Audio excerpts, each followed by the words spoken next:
The cool part about papaya that most people don't know is they're hollow. Because if you have a living soil, it works for you and not against you.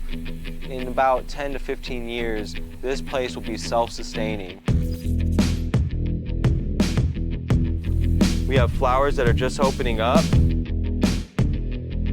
Reality is this tree could be worth about $8,000 once it starts fruiting. This one right here tastes like brown sugar and pears. Most people would probably look at it as landscaping. Our biggest goal is to try to produce our own food. You can see right here, we have little bananas. Our three main things that we do in this yard is we mulch, we compost, and we use compost tea. My name is Justin Haddad, and I'm a permaculture designer. God, those butterflies.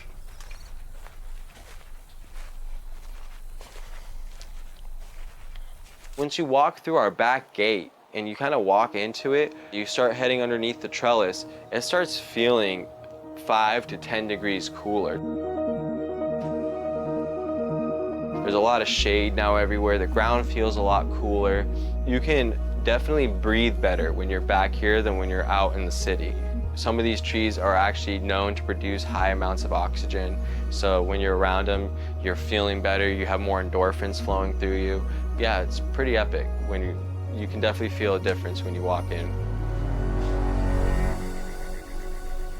So we've been really working hard on building the microbial life and the biomass. We've been doing this again for about 7 years, and since we've been doing it, we've seen a huge change in our soil quality. And actually, if you start digging down into this ground here, first you start kind of getting into a nice fine mulch.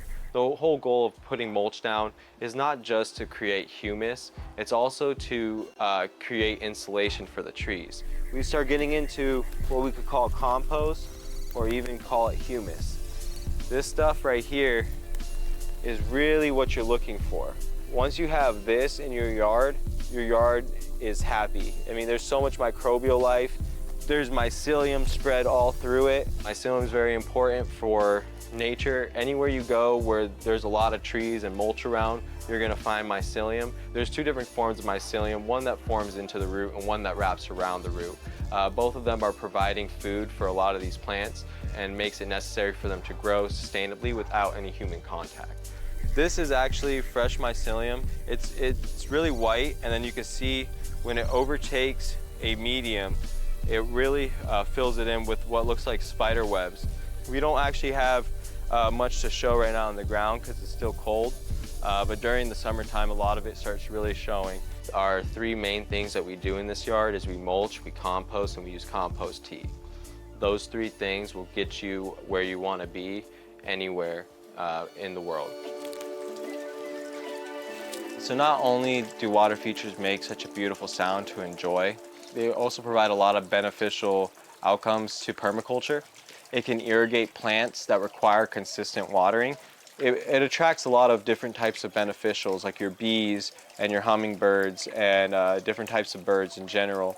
It also creates different types of microbial life, so you can actually use this water to fertilize your trees around the property. And watch your hummingbirds take baths every morning. It's pretty beautiful. So this property is actually my father's home. He's owned it for about 30 years now. This whole place was rock. It wasn't really enjoyable, and there wasn't much fruit growing, just the orange tree and olive tree that we have on the property. We started realizing, we wanted to grow our own food, and the only way to do that was to do it in our backyard because we don't have a large farm space. So right here is nasturtium.